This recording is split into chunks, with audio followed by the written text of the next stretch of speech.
mainte jara Malolo TV mainde ni cheno mar kuku mar wach mikelo ne kinde ka kinde kod an Jeff Lumbaka mokwongo mar mano ero kapok wachako wakaw otewa mag lit kod kuyo ka achiel kod mos makende ne skul mar Moi Girls mantiere Kibera Kaindi mane nyithindo moko owang'ie juma mokalo.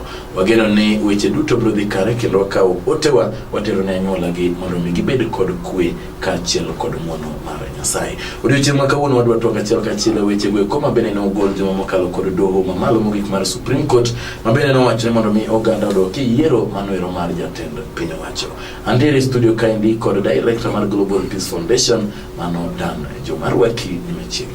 Dan Rwaki studio. Kamana moso ganda. Amoso no ya uru. Ani luganda ne Juma kendo amor kendo kabiro wuoyo gi Jeff. Ondo wacho ne wach ma Kenya. Kaka pinyi. Erokamane nya Dan juma mokalo ne waneno ka doho mamalo mar Supreme ne obedo piny ma ong'ado bura ni mondo mi odogi e yiero mar president. Kane wawuoyo kod chien ko jachande kane duoko segol ne wawacho ni Raila nowacho ni ne ok odhi to neno ka nodhi e nyim doho. Waneno ka koro process ne rumo kendo bura no ng'adi juma mokalo. Iparo nare kaluwore kod ruling manogol kod Justice Maraga. And ruling manogol gi Justice Maraga en ruling ma ne omoro ji mang'eny kabisa. Yes. To bende ji mang'eny ne ko expect ne Justice Maraga gi judges adek moko nyalo rule kaka nyalo gi rule. To awacho kama ni Maraga otimo gima duong' kabisa. Wacho gi kizungu no restore faith Yes. kuom buche mag pinywa gimiluongo ni independent institutions. Dalo mang'eny masebet kwa wacho ni judiciary ok nyal bet independent. Dalo ma ne moyo telo ne winjo ka judiciary ok nyal yalo gimopogre gi maker dwaro. 2013 bende neno ka bende ne nitie shida mar yiero. Yes. Kano dhi mbele mar Mutunga gi team ne mag judiciary. Yes. Nino kani kawo case gi wido woko. Yomi Raila no kwer gi team mage ni wang'ni ogidhi doho. To kanyoro decide no odoke doho. Yes. Nyen decision maber mokalo. Mano amor kabisa ne at least koro golo ting mar golo ting kuom raia. Yes. Okedo ni doho. Mondo timnadi. Ong'ia ento wachiero no dhi maber kose ne ko dhi maber. Koro ruling no ne apa no konyo pinywa nie bed ni en ruling ma ne ok otimre adiera. Maybe dukoro wacho gimoro mopogre. Dukonyo tieko oko. Nyine no kaloch mang'eny odhi wuok ni oter Kisumo. Maybe nyoro koro igo kata ogandawa. Lakini koro agone Nyasaye kamano ni at least doho maduong'. Yes. O duoko Uhuru gi Raila e pap mondo kendo gitim nade gi watim yiero manyien. Erokamane nya Dan mana kami wuoyo kaka director mochung' ne weche mag kwe pacho kaindi. Wacho maber ni kaka doho ne ong'ado bura no ero sani koro miyo piny mar Kenya okwe kendo oganda rito yiero mabende ne giwacho ni onego bed ni itimo ndalo 60. Gima dwani mondo apenji en ni wan kaka ogandawa en ang'o mwanyalo lessons mage mwanyalo kawo nikech iwacho ni kadiponi ne oyal bura de wach kata ni owit oko so samoro kawuono de wawacho wach mopogore jowa ng'anyo jowa timo. Iparo ni jok mane gin johera mag Migosi Uhuru Muigai Kenyatta kod Ruto ne gikawo wach ni kendo giwacho ni kaka do wacho no koro gimiyo wach no luor makende gi respect kendo girito chingre. Iparo ni wanyalo kawo lesson mage kuom oganda no. Lesson manyako kawo en ni kada eni nyako bed gi tich nyako tim matek. Kako yiero ni kaka do nyoro lando kama. Nyeno ka jogwa koro celebrate. Yes. To nyeno ko Uhuru nyoro gin gi wacho ni gikawo to kaka giyie kono to immediately nyoro gidhi e meeting. Ma seche mowuoyo kodi gin gi strategy. Yes. Masani giseb chako strategy to koro gibro timo nadi mondo kendo giyombo yiero mabobiro ma. Yes. To jogwa nyeno ka jogwa koro nyoro gitimo na celebration. Moko nyodhi bodhi metho. Utino mzima ng'eyo joma nyoro nyoro nindo ni beche. Yes. Ka celebration gimor. Lakini ni mor to pod onyisun koro kendo wadhi yiero mar ariyo. Koro an gima koro jo wa en ni wawek celebrate it's not time to celebrate. And kuro and time mondo go menu kuro what you did matek mohingo kaka ne watimo cha. Winjo kuro nyako bed very cautious. To bende kako dwoko yiero ni. Nyako penje to yiero ni ano timno maber adier gi the same IBC officials, what you catch Maraganyo wacho ni dual mari yero. Yes. Ne koti mutis maber. Yemo mi yero ni nyodi wait walk. Okay.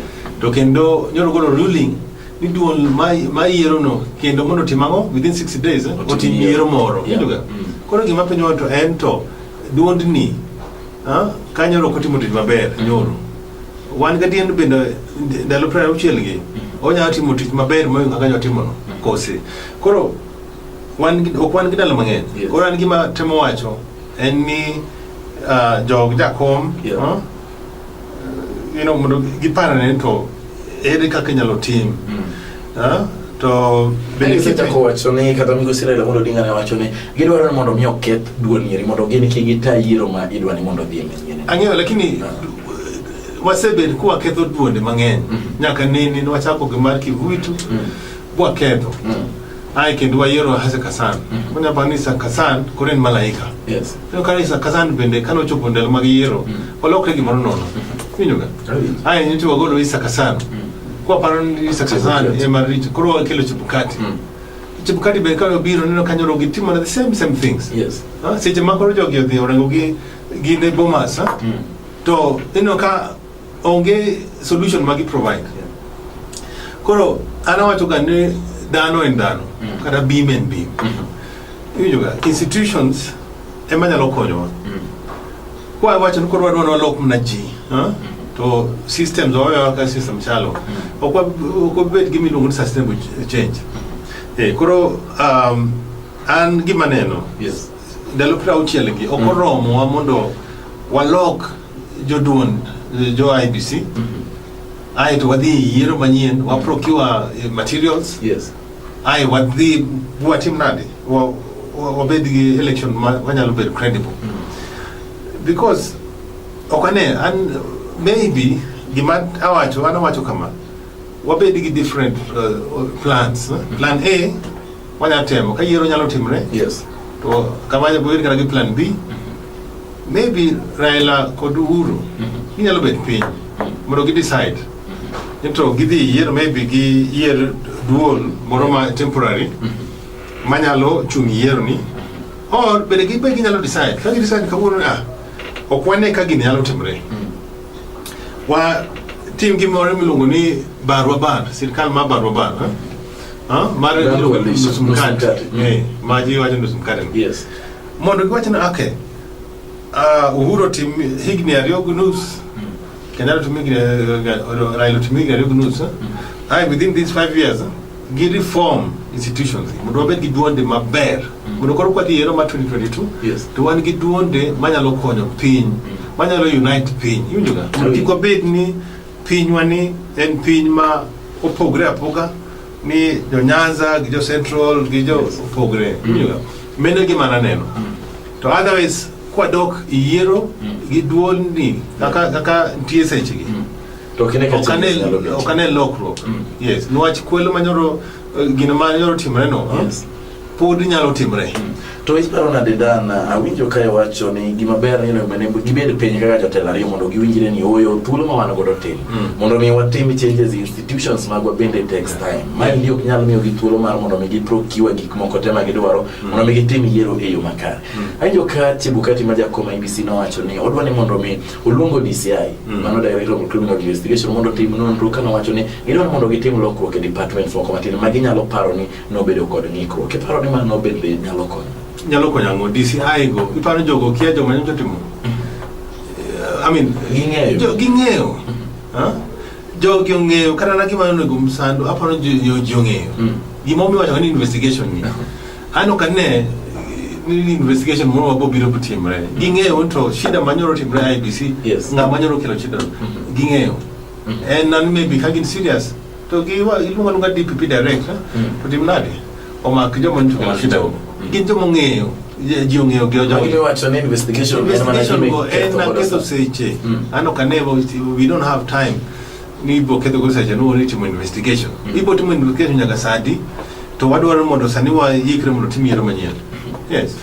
Ero kama nanya dan obro ka yo matena kwa duoga achiel ka achiel to obro dhi nyime kod chenro ni eri ka bende warango duoko mano golo koni kod kocha kod kwethare mano ero mar Jubilee ka achiel kod NASA.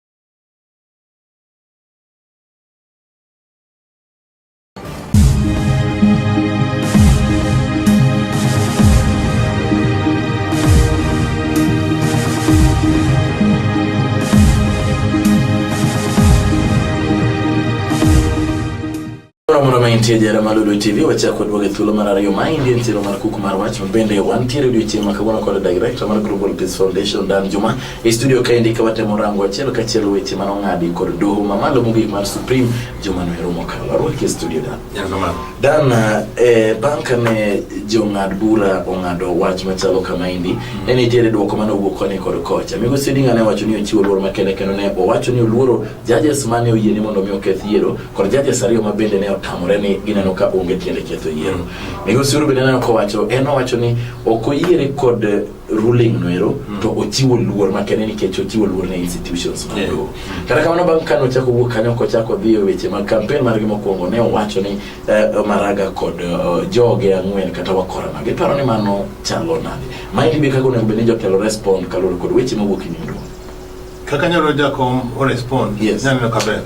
Ochiwo luor. Yes. 2013 bende nwano ka jakom neno yie no respond no chiwo luor kana bet ne ko yie ko lakini no chiwo luor bo we ni Uhuru tela to mar Uhuru kana abanya nyoro boga matin waje nyoro wacho en ni ji ariyo ji auchiel ok nyal decide gima million 15 decide to en won 2013 ji auchiel go ema no miye telo Pinjoga. Dalo to ne ber, ne mit ne ndalo cha. Sani koro ok mit ne ndalo cha. Ai to nyoro luongo gi ni wakora. Inyalo luongo Chief Justice gi joge ni wakora. To gin ma constitution omiyo gi tijno. Tich matimo nade mar amua case no. Meno nyora apan doge maybe nyoro both. Ma na bed en apan ker Uhuru nyaka apologize. Yes. Or apologize ni Supreme Court. And watch doge nyoro both. Otherwise, okonyal bet ni wanigi leaders ma wuya baramach kamano. Giwa chacha weche ma ma gikizungu nyalo wacho nyalo bet contemptuous. Yes. Nwach nyiso ni koro iwang raia ilungo judges no wakora. Yeah. Nyiso nyithindo be winjo to gipano judges kaka na wakora. Yeah. Meno gimanya ka ke Uhuru nyaka apologize ni judges. Yes. Nyako chiw luoro makende. Nyako chiw luoro no judges. Wanyal bet no leaders to wuya baramach. Yes. To jotelo gi bendo sebedo ka kinde ka kinde gi criticize institutions. Okanyo ni ang'o makelo criticism. En ni ka loyo case gi duol moro to koro duol no ber ka lawyer to koro duol rach. Ang'o matimore ke samoro ji wacho ni do gin gima richo ka do wacho maber do gin gima ber. Ang'o matimore makelo pogruok e paro. Mondo mi kik wachiwo luoro wach ni do ko wacho kama to do en kama ochung' kende. Ng'ane ko wacho kama mainly en gima ochung' kende ma onge interference mawuok oko. Donge dhano en kamano. Dhano kamano ka itimo na gima maber ber. To ka kimia pesa kawuono tiber to ka kinyo kimia dhano ni rach. Koro mene that opanu ni walok pachwa kaka raia mondo waluor doho mondo waluor chik mar piny. Winjoga? Nwach doho kayoro osekalo wach apano gikale kaka chik dwaro. Yes. To chik and chik kwa say wacho no wadwa submit ourselves to the law when we no aluro chik no kan wadi election wacho no okay ka wayiero one rules nga moyombo in a fair game to I accept kanyo je the doho bende the same thing gimome nyoro gidhi doho eni giyieni doho bro kalo wach magi bro yego koro kendo ka in koro doho se kalo wach no koro kendo chako lokrin koro ni wachno okiyie ono gin makora meno konego bed watimo kamano winjo ga ko ineno no kidwar to kikidhi kuro yes ibed gi alternative to kisedhi kuro nyaka winjre bwa yie gi wach ma okalre nikech adieri kane pok wadhi e doho to kata kane ibiro kendi ni wacho ni ne nitiere weche pressure ne thoth ahinya kuom kweth mar NASA kawuok kuom international community kawuok kuom kere no wuon kane ginyisogi ni mondo gi follow the proper channels gidhi nitiere duonde mobedo established manyalo winjo weche gi mondo gidhi e doho koro gidhi e doho koro doho osegolo paro koro ichake wacho ni doho en wakora dong manyisi dong no wacho kamano wandalo chane NASA wacho no gibidhe ko doho ana wacho ni jo NASA otimnade odhi doho yes winjo to na mor kabisa kangi wacho ni gibro dhi e doho to kagi se dhi doho to ginwang ruling no kanya sai koro konyogi koro Uhuru onge gi teko mar wacho ni koro doho gimwa e doho cha ko yego obedo winja jagi ma jogo yie ginego to follow kaka dwarore to kage non tek winjo ga kage non tek advice mara en ni uluong Raila gibed piny gi wach kaka piny ginon piny odhi wach Raila nchono kura almost half yes ogin pogro wach kineno kura gi only around 15 million people to kineno jo Kenya majority nyoro koko kura I mean 30 million ne koko kura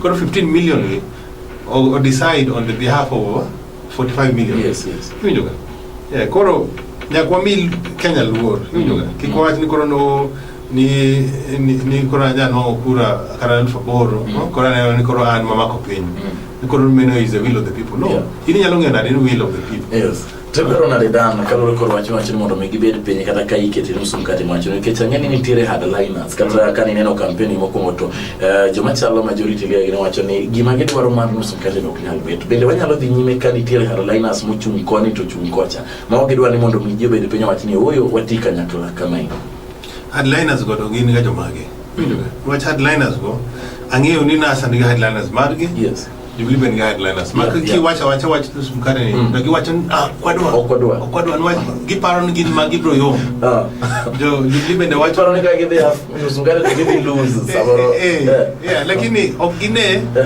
ni seche makoro gisedhi yero cha big lose yen gi lose everything that's true chal competition more much when pick a box and pick a box idwaro ni nyisigan the money or the box no sanie seche makoro jo NASA gi Jubilee nego decide wakao pesa wakian box cha money box cha yinjo ga 2 months ikian ngamo boyo mbenya yinjo koro an gima neno en sani uchumi mar Kenya yero ma nyaka nene sani wasebet kwa spend almost 1 year i wach mar election gini keto uchumi mar Kenya okwanyal bet piny ma watimatima wach politicking every now and then ana kwa mondo watim kama wase politics for the last 1 year agiye wabed piny wawinjre mondo gipogre gini mondo wane kaka uchumi mar Kenya nyalo dhi mbele insani kokoro kendo wado kiyiero November sani school oseyao no yero bekitime so skunde ko sabotime yero koro ano kane aneno ni Uhuru gi Raila they can put the nation ahead mligo yana wase dunyre lakini koro aneno waketi Kenya mbele wabed piny mondo wa decide into wanyalo konyo Kenya giwere gi wach headliners moko mochungo onge jogo dwaro mna pesa jogo dwaro mna positions yunyuga to positions go they can share them yunyuga okochuno ni yaka ano kane nwach gima duong en ka ginyalo decide gitim gini mondo uchumi mar Kenya dhi mbele development mane digitimo Central Kenya bende Nyanza do nwange nus ndeni migero kuja bende Nyanza do nwange derni that is how I'm seeing things mondo wage ndalma ne gine mar Kibaki uno ka bende development not no maber ya that's ana bende gima neno to gini bende ka wache ti wacho ne anga marach okay wacho ni mondo jibed penya mondo ka unusuka yes to anga marach ano kadwa slice ngato dwaro mana mar to hani na wache lakini ano kadwa slice awacho no okay pokudu nusu mkate mondo wanu wawe ili onge tax one way yechulo tax one wapo dhinyi mechulo tax mondo ucha pokudu nusu mkate because Kenyans are tired. Kenyans what do chulo fees, what do tiyo mondo chulo fees, what do pinyo mbele. To nukede wakeda nyaka nene election manyaka nene mo room. Wanya no decide mondo wati mnadi. Program rukini mondo umewa 5 years wa yue. Yes. Aye kocho po 2022. Wadogi yero manye. Mene kaka nene. Pero kaka nyadano. Wach ni mogik ne Uganda to molo kalure kod wach mabende do ngado mabende wacho ni en the first court in Africa ma ok nullify presidential election. Nyalo wacho na kalure kod dongruok mag institution. Actually, and the first court in Africa and in the Commonwealth to nullify presidential election. This one and give ma otimre mokuongo kabisa. Mabende nyoro kine no lawyer Maru Uhuru Ahmed Nasir. Nyina kakoro yuak nto ang'omiyo piny ma Kenya piny matin nyalo chiwo ruling maduong' kamano. To do maybe wanyalo wedo example ne piny. Ngimanyisi in Kenya sani kada kisomo gazeti maloka ino kasa ni praise Kenya. Gi praise Maraga, gi praise njo Kenya kara nigi example. Gi wacho kana America nen gi shida mar election to gi luoro ginyal kawo that kind of decision. Kurana aneno wan go kang wasekao kang motelo to nyoro nyinyo kaka Raila wacho ni I'm proud to be Kenyan.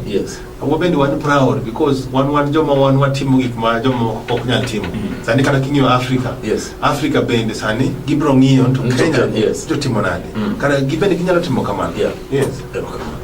Awinji dana goniro kaundu ng'enya kenda geno ni we piny mar Kenya bro medro dongore ma kaji odhi yiero kaka wacho ni rito ng'ata chiel bro wacho ni oyo agwero kamano ne ugona kura kata kamano ng'at cha oyomba e yo maler an koro aweyo we oti kendo asire lwedo mondo watim e dongruok mar uchumi ka ukelo lweti wa goniro kaundu mokalo kuom bedo kod wachiel ka chiel obro dhi nyime kod miyo weche madhi nyime kod kocha nyaka chop kinde makoro IBC bro lano ng'ani to yiero manyien mar kinde migosi Raila Amolo Odinga kod Migai Kenyatta bro bedo odiochieng' machalo mar ero kawana nya dan kod mar biro. Anje Folomba ka uritu masani.